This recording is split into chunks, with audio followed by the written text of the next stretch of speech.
Hey, my name is Francisco Castro. I'm from Vancouver Island, British Columbia, Canada, and I just want to share with you just a bit of my story of how I came to Jesus.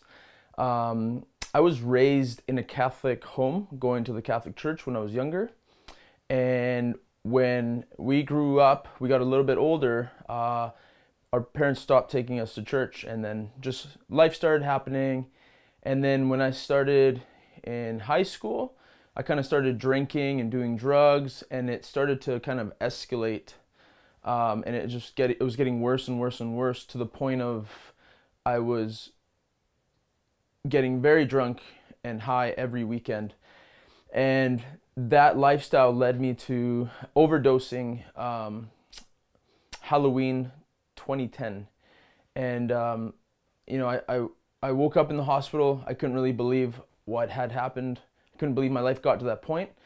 And so throughout that healing, coming out of that process, I felt in my heart a need to go to church. And there was a specific church that a friend had told me about, a Christian church. And so my girlfriend and I went, and that Sunday we heard the gospel and how Jesus died for us, and then how he rose from the dead to give you new life. And we both were moved by it, so we both responded and both put up our hands to receive Jesus, even though we didn't really know fully what that was. And so the assistant pastor came up from behind us, and he's like, "Hey, I saw that you put up your hands." And then he just led us in a prayer of inviting Jesus to come and to take over. And from that moment, after praying and inviting Jesus into our hearts, I was instantly set free from drugs and pornography. But then I was still in bondage with alcohol. And there was this change in me, and I'm like, wow, God's real. Jesus revealed himself to me. But then I was getting drunk on Saturdays, going to church Sunday. And I was in worship one Sunday night after this all happened, after I was changed, and God convicted my heart, and he said, "Son, you're being an on and off Christian." And he showed me a flickering light on, off, and then he said, "You're either all in or you're all out." And I was like, whoa, okay, I'm all in, help me. And I knew what he was talking about, specifically the alcohol and still looking like the world. And long story short, he saw my heart that I wanted to be free. And it wasn't long after that the desire to drink, the desire to go clubbing and to get drunk was just gone, just miraculously gone. And I was in shock. I was in awe. I'm like, wow, what is happening? And everything I was experiencing in my life, on the inside, on the outside, I began to see it in the Bible. The Bible was confirming what I was experiencing. And God just gave me such a hunger for his word, a hunger for him. And one of the things that a passion he gave me was evangelism and healing.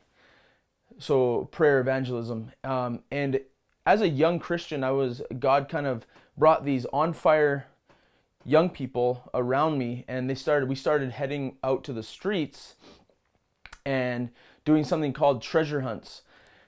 And basically what that is we would pray and wait on God and ask God where he wants us to go, who to pray for, what to pray for.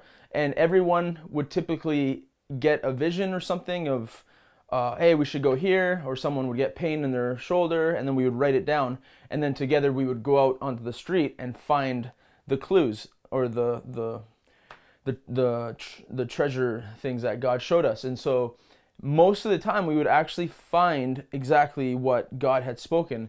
And it was just amazing being like 1-2 years old in Jesus and already experiencing all that. And it really just burned in my heart, just a passion for the lost, a passion for souls, a passion for miracles. And since then I've been pursuing God with all my heart and wanting to see people's lives transformed. My life was so radically transformed, just snatched out of darkness, that I know that it's possible for anyone. And I just want to encourage you too, just that if there's anyone far from God in your life that it seems impossible to reach, I just want to encourage you to keep believing, because it's not impossible. If God could reach my heart, if he could reach my friends' hearts, he can definitely reach your family, your friends, your loved ones. So just keep believing and keep praying. And God, so I would just be moved by compassion, and just reading in the Bible, in the book of Acts, how they would go out, they would meet in their homes, they'd meet in the temple, and then they would go out and evangelize, and they would see healings and salvations, and the Lord added to their number daily thousands. And I'm just like, oh, I want this so badly. And so wherever I was always turned on. I would be willing to preach the gospel, to pray for the sick. So I worked in a restaurant for 9 years, and I wasn't Christian for part of it, and then I became Christian. And so when I became Christian, I started to tell everyone about Jesus in the restaurant. I was praying for servers, I was praying for chefs, for my boss, and I just couldn't stop. And I wasn't even getting in trouble. It was so cool, just God protecting me. There was times where we were in the back, and there was servers that were just crying in the back because God was touching them.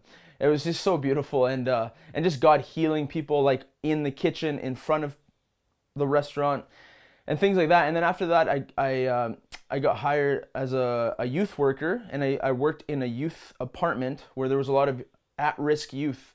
So youth that struggle with addictions or homeless, foster, and things like that. And I was looking after the building. So keep in mind that I wasn't in ministry. I wasn't a full-time minister, evangelist. I wasn't a full-time pastor, youth. I wasn't any of those things. I was just a normal Christian in my job. And I was seeing God touch people, youth, coworkers, and different people were getting healed, were getting saved. I saw legs grow out. One of the youth, I was fixing like a door, and he's like, yeah, I gotta go to the chiropractor tomorrow because my back is in so much pain. I'm like, oh, what's going on with your back? And he said, and he told me, and then I'm like, oh, could I pray for you? Is that okay? And he's like, sure. And so I just grabbed his hand, prayed, and I said, how's your back? And Jesus removed all the pain. He was fully healed.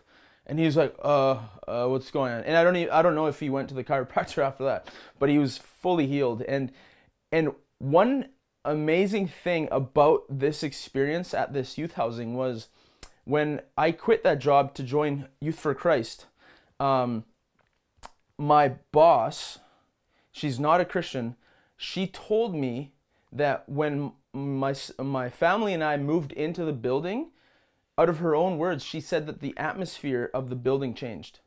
This was a person who's not a believer in God. She's not Christian. And she said that when we moved in, the atmosphere of the building changed.